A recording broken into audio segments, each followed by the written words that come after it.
수술 전에 우리가 뭐 이제 여러 가지 준비를 해야 되겠죠. CT 검사를 하지만 전이에 대한 평가 이외에도 이제 여러 가지 그 기형들이 있습니다. 그래서 그런 기형들이 있나 없나 하는 것도, 예를 들어서 right retroesophageal subclavian artery가 CT에서 있다. 그러면은 신경이 이제 원래 주행보다 영 다른 non-recurrent laryngeal nerve가 된다. 이런 그런 것도 좀 봐줘야 되고요.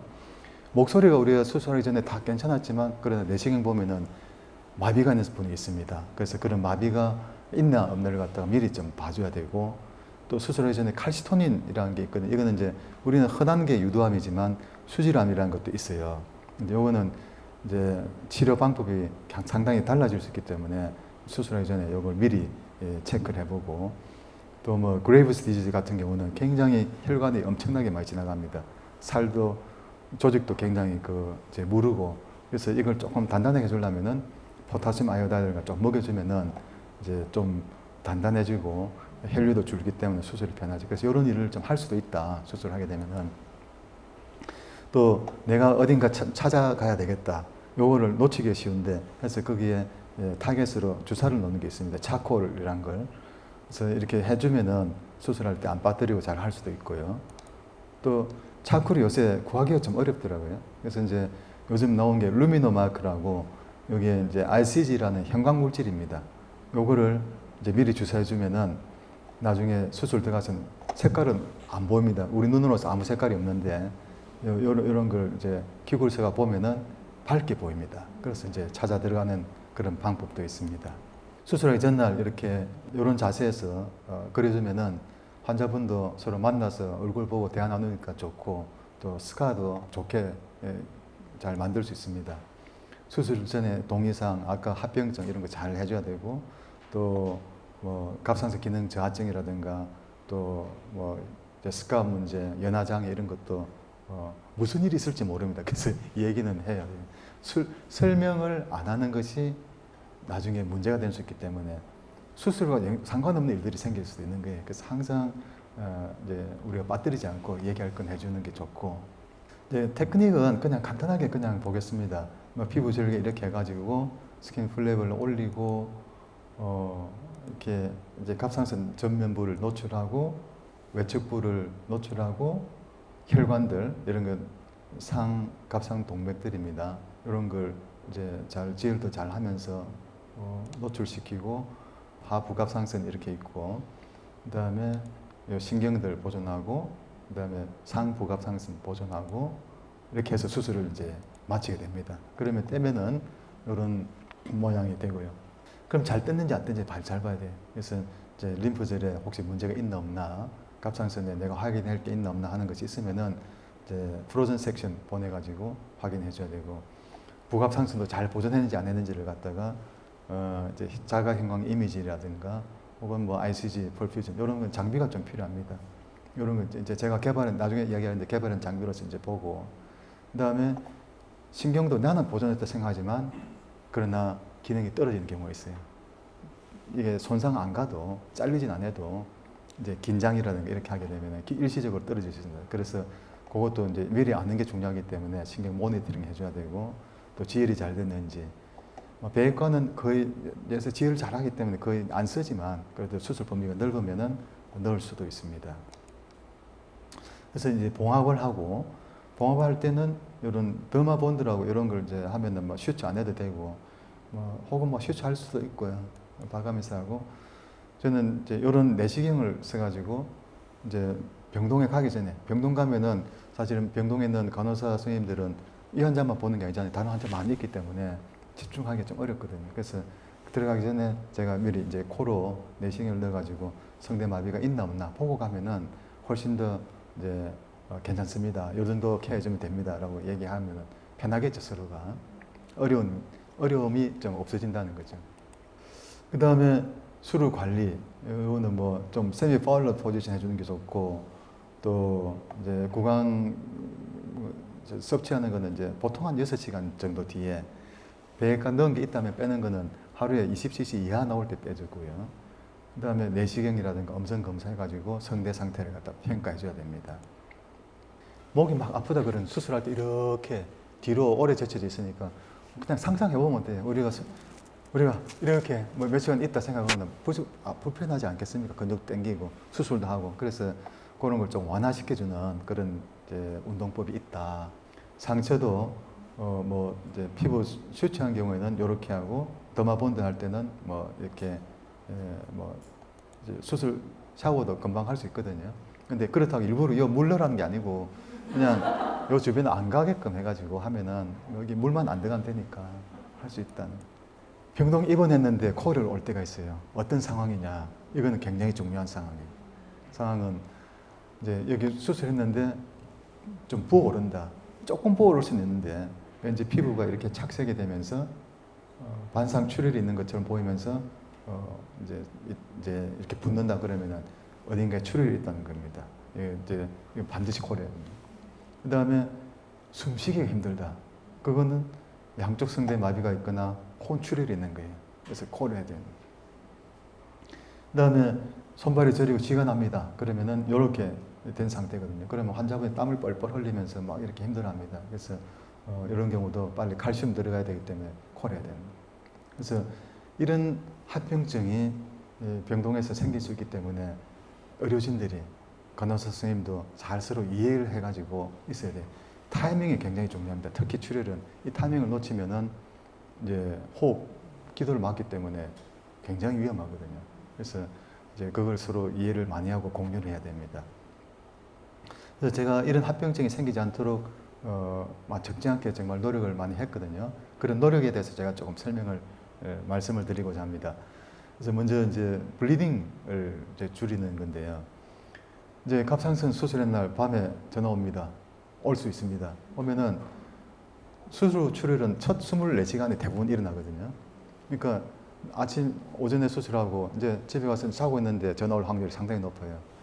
제가 이런 게 1년에 한 번도 없는 경우가 많습니다. 그렇지만 올 수는 있는 거죠. 그래서 병원에 이제 전공의한테 전화 오는 거, 퇴근 후에 전공의한테 전화 오는 거 제일 싫어합니다. 오면은 긴장해 받으면 이게 뭐 내일 뭐 논문이 뭐 어떻게 했어요? 아니면 뭐 그거 이제 어떨까요? 이러면은 좀 내일 얘기하지. 이제 그런 정도로 이제 좀 긴장하는 게 있어요. 병원에서 이제 밤늦게 전화 오면은 이제 정말 이렇게 전화 오면은 출혈이구나 생각을 할 수 있는데, 그러면 정말 어떤 생각을 하고 마음의 준비를 하고 있어야 될까? 동맥인지 정맥인지 감별이 굉장히 중요합니다. 그래서 동맥인 경우는 짧은 시간 내에 막 팽창하는 이제 출혈이 생기기 때문에 이 혈종이 기도를 막 압박하는 경우가 있거든요. 그때는 반드시 슈트라도 풀어줘야 돼요. 그래서 이제 병동에 항상 그런 키트가 준비되어 있어가지고 이제 빨리 필요합니다 하면 얼른 이걸 가서 해결해줘야만 기도 누르는 것 갖다 막기 때문에, 예방해주기 때문에 살릴 수가 있어요. 근데 오래 가면은 숨 막히면 곤란. 그래서 이제 그런 부분이 있고, 그 다음에 정맥 출혈이 있게 되면은 이제 이게 점진적으로 생기기 때문에 뭐 이렇게 멍들고 이거 굉장히 심해 보인다 싶으지만 이게 천천히 올라오기 때문에 거의 문제가 없습니다. 그래서 이걸 구분해 주는 게 좋은데, 구분해 주는 것 중에 가장 좋은 방법이 초음파예요. 갑상선 수술 위에 출혈을 하는 그 패턴을 이렇게 봤더니 크게 두 가지, 슈퍼피셜 헤마토마, 천층에 쌓이는 혈종이 있고 심부에 생기는 혈종이 있더라. 그래서 천층에 생기는 헤마토마는 이게 스킨 이쪽에 있고요. 여기가 스트랩 마슬이 있고 여기가 기도가 있거든요. 이제 요 스트랩 마슬과 요 이제 피부 사이에 이렇게 고입니다. 요거는 대부분은 정맥에서 나오는 경우입니다. 이거는 급하지 않습니다. 근데 딥 헤마토마, 이거는 요 스트랩 마슬 밑에 생기게 됩니다. 그래서 여기 생겨가지고 이제 팽창하기 때문에 이런 경우는 되게 동맥에서 아까 얘기했던 굵은 혈관들 봤죠? 거기서 생기는 거거든요. 그래서 위험하고 얼전트합니다. 근데 어떤 경우는 이 두 개가 같이 있는 경우가 있습니다. 이런 경우는 되게 밑에 생겨가지고 위로 올라오는 경우가 많습니다. 위에 생긴 것이 밑에 들어오는 경우는 거의 없다고 보면 됩니다. 그래서 이제 이런 걸 제가 좀 패턴을 해가지고 저희 과에서 이제 이영신 교수한테 좀 논문을 좀 정리해서 좀 써주세요 해가지고 썼는데, 이 논문이 이제 CEO라고 저희 이비인후과 학회지가 있는데 그 당시에 이제 우리도 영문으로 내자 해가지고 그래서 내긴 냈는데 이게 설전이 이게 굉장히 좁은 필드의 그 내용 논문이거든요. 근데 많은 설전이 고민을 했던 주제인지 모르겠지만 이게 이제 CEO란 논문이 그 저널이 창간된 이후에 10년 동안에 가장 많이 전 세계적으로 인용이 된 거예요. 그래서 이제 이비인후 학회에서 이제 최다 피인용상도 받고 그 사이테이션이 요 주제로서는 제법 된 편에 속합니다. 그래서 저는 이제 2010년 이후로는 동맥 출혈을 제로를 목표로 해가지고 이렇게 동맥이 있으면은 이제 철저히 이제 이런 방리를 잘 해가지고 타이도 하고 그다음에 이런 그 에너지 베이스드 디바이스라고 이런 걸 같이 이제 이중결차를 이렇게 해서 최대한도로 동맥을 출혈을 없애려고 그렇게 했습니다. 했더니 2010년부터 2020년 사이 11년 동안에 제가 수술이 3,748건 정도 수술했는데 그 중에서 한 케이스 이제 0.03%에서 슈피리어 타이로이드 알테리에서 이제 출혈이 있었고 그런데 요거는 이제 그 전에 동맥 출혈의 빈도가 0.5%였기 때문에 이제 많이 줄였죠.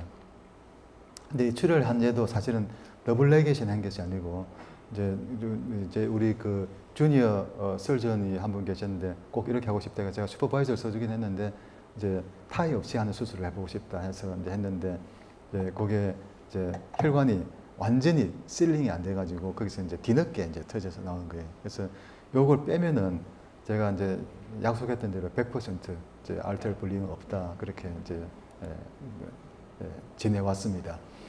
그리고 이제 아까 얘기했던 슈퍼피셜 비너스 블리딩은 이제 여기는 저희가 이제 대학에 있다 보니까 전공 선생님이 하는 부분 일부가 있어요. 그래서 거기에 한 0.3% 정도인데 요거는 해마다 또 바뀌기 때문에 그래서 이제 또 그래서 에듀케이션 다 시켜가지고 요즘에는 이제 요것도 거의 제로에 가깝게 돼갑니다. 그다음에 이제 리커런트 라인저 너브 목소리는 신경이에요. 거기서 그걸 어떻게 예방할 것인가를 이제 했는데 제가 초기 경험은 1998년에서 2000년 사이에는 제가 이제 수술했을 때 열심히 한동안 했지만 일시적인 마비가 1.4%. 그 다음에 영구적인 신경 손상이 온 거죠. 온 거는 1.4% 이렇게 왔었습니다. 그래서 여기서 스킬을 좀 더 다듬고 열심히 노력해가지고 2010년과 2019년 사이에 3,094케이스의 이제 갑상선 수술을 했는데 여기에서 이제 일시적인 성대 마비가 0.8%, 영구적이 0.26%, 1,000명 하면은 한 2명 정도 어쩔 수 없이 오는 부분이 좀 있더라 하는 그런 내용이었고 이제 토탈 라린제토미가 라리오섹토미 같으면은 2개의 신경이 지나가기 때문에 그 개수로 따지면은 4,479개예요. 그래서 너브 앱 리스크로 봤더니 일시적으로는 0.58%, 펄머넌트는 0.18% 정도의 손상이 있더라. 제 목표는 제로입니다. 그래서 뭐 이전에 비해서는 많이 줄었지만 그래도 성대 마비가 0%가 될 수 있도록 아직도 제 수술할 때마다 뭐 최선을 다해서 하고 있습니다. 그래서 그런 그 노력의 일환으로 저희들이 하는 것이 Intraoperative Neuromonitoring, IONM이라는 걸 하고 있는데요. 그래서 이걸 보면은 이제 프로브 같은 걸 갖다 대면은 신경이 노출되기 전에도 이게 신호음을 들을 수 있어요. 그러면은 여기를 주행하는구나 해가지고 트랜섹션, 잘리는 손상을 갖다가 예방을 할 수 있게 되고 또 여기는 노출된 거지만 너무 이렇게 당기고 있지 않습니까? 당기면은 신경이 당겨서 스트레칭 받으면 또 손상 받을 수 있거든요. 이런 걸 예방해 줄 수가 있습니다. 그래서 일시적인 성대 마비를 줄여줬다.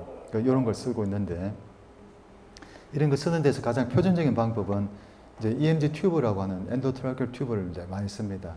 가장 표준적인데 이게 값이 좀 비싸고 그리고 이게 튜브가 이동하게 되면은 멜 포지션 때문에 이게 잘못된 신호음을 줄 수 있어요. 굉장히 긴장된 그런 순간도 옵니다. 그래서 이런 단점이 있고 또 이게 좀 진행된 경우만 보험해 주기 때문에 이제 80%는 보험이 안 됩니다. 근데 이제 성대마비는 신경의 병에 이제 진행된 정도와 상관없이 신경을 노출하기 때문에 언제든지 올 수가 있어요. 그래서 이제 제가 이제 연구를 좀 했던 게 이런 우리 재활하면은 이런 스킨 일렉트로드 많이 쓰거든요. 이제 스킨 일렉트로드를 몸에 붙여가지고 아까와 같은 그런 신경 모니터링 하는 방법을 저희들이 개발했고 이건 굉장히 값이 싸거든요. 그래서 그런 방법으로도 IONM이 되더라 하는 걸 갖다가 제가 세계에서 처음으로 이걸 이제 보고를 했고, 이제 우리나라에서는 여기서 이제 EMG 튜브를 쓸 수 없는 그런 환자분들에게 값싸게 이걸 이제 많이 사용할 수 있도록 그렇게 논문을 냈습니다. 그래서 예를 들면은 이런 거 이렇게 붙여가지고 이렇게 해서 찾아간다든가 하는. 여기는 없지만 여기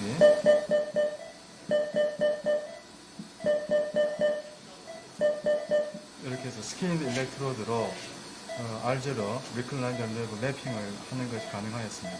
그 외에도 또 니들 일렉트로드라고 이런 게 있거든요. 이걸 찔러도 굉장히 좋습니다. 그래서 저는 이제 보험이 되는 환자는 EMG 튜브를 써서 해주고, 또 보험이 안 되는 환자분한테는 이제 무료로 뭐 최선을 이게 뭐 병원에서는 조금 싫어할 수 있는데 요 원가가 좀 더 갑니다. 얼마 뭐 한 1, 2만 원 더 갑니다. 그래서 환자분에게 최선을 다해 주시는 그런 그 스킨이나 니들 일렉트로드를 가지고 해주고 있고요. 그래서 모든 갑상선 수술에서 루틴으로 이런 그 IONM을 해서 안전한 갑상선 수술이 될 수 있도록 최선을 다하고 있습니다.